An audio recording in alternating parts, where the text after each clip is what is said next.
Почитувани колеги, почитувани медиуми,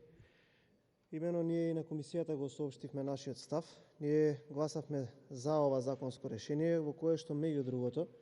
се предвидуваат одредени олеснувања во царинските тарифи за неколку индустрии. Но имавме еден предлог кој што и од самиот министер беше оквалификуван како легитимен и јас сметам дека треба да се искористи оваа прилика да се повикаат сите граѓани и синдикати да не поддржат во тој наш предлог. Предлогот беше помеѓу другото да се направи одредено олеснување или намалување на одредени тарифи за царините на одредени производи кои што се увезуваат, а кои што користат како репроматеријали во производство на храна. Сите можеме да видиме дека во изминатиот период имаме навистина голем инфлаторен притисок, дека цените на потрошувачката кошничка која што ја секој месец ја продуцира во јавноста ССМ како синдикат кој што е одговорен нели за тоа,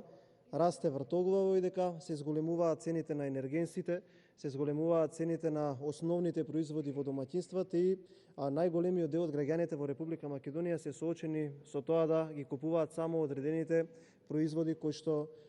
им се потребни за домаќинството и без при тоа да има, би рекол, никакво дополнување кое што во овој момент станува луксус. Нашето конкретен предлог беше покрај другиве царински тарифи кои што се намалуваат со ова предлог законско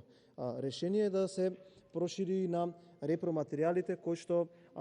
се, како што кажав, вклучени во производството на храна и на тој начин како држава индиректно да пробаме да го намалиме притисокот кој што се создава врз секој буџет на домаќинството. Односно, јас сметам дека е нелогично ние во една рака да замрзнуваме цени или сега поново после 1 март да ја замрзнуваме маржата на трговците во кое што добро знаеме дека така ќе пораснат цените во малопродажбата, а од друга страна да не му помагаме на стопанството и граѓаните преку тоа што ќе ги намалуваме царинските тарифи на влезните производи со кое што би создале одредена економска логика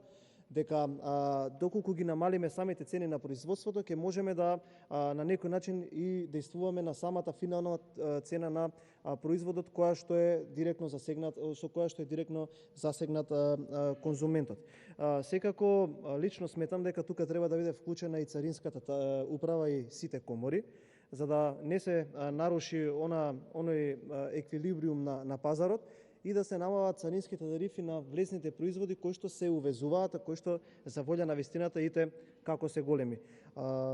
Она што е важно е дека повторно, како што ќе кажам на почетокот, нашето барање беше оквалификувано како легитимно и дека треба да се разговара, па јас би ценел доколку заедно и синдикатите и организациите на потрошувачи, како и коморите кои што го одредуваат на некој начин или го регулираат тој промет на агропроизводи и на храна, се вклучи во оваа јавна дебата и Министерството за финансии ден поскоро се согласи да отвори дебата, да формулира одредени заклучоци и на некој начин да делува индиректно со сет на мерки за намалување на потрошувачката кошничка и цените на производите со кои што се соочуваме во овој момент. Тука како аргумент ќе дадам неколку работи. Би сакал да се повикам на изјавата на Меѓународниот монетарен фонд кој што исклучиво укажува на тоа дека Народната банка треба во наредниот период да внимава на инфлацијата заради тоа што во Република Македонија инфлацијата е за 1,6% повисока од еврозоната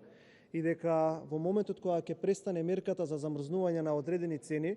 на одредени производи за кои што согласно Заводот за статистика дури кога биле и замрзнати и се покачиле за 1,5%,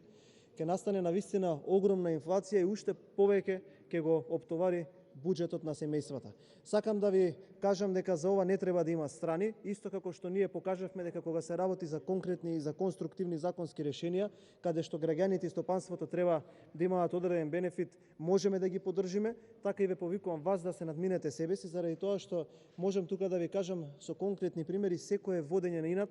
не донесе до уште поголеми кризи, дали од аспект на здравствена, дали од аспект на економска, топлинска, енергетска криза. Затоа јас упатувам, особено кон оние кои што се најстручни, тука го гледам сега заменик министерот, дека државата мора со сет на индиректни мерки да делува да се намалат притисокот кон потрошувачката кошничка на секој семејство, заради тоа што ако продолжат овие поскапувања, денеска сме 9-ти понеделник поред каде што се качуваат цените на горивата, навистина Освен тоа што стана сега минимум вода и леп на масите на македонската семејства, многу македонски семејства ќе не можат да си го дозволат и тоа што е одреден минимум. Така да уште еднаш апелирам до Министерството за финансии, до коморите и синдикатите да го поддржат ова и да има одредени царински тарифни олеснувања за влезните производи во прехранбената индустрија со цел да се намали финалната цена на конзументите, а државата да индиректно учествува во истото. Благодарам. Диме Велковски.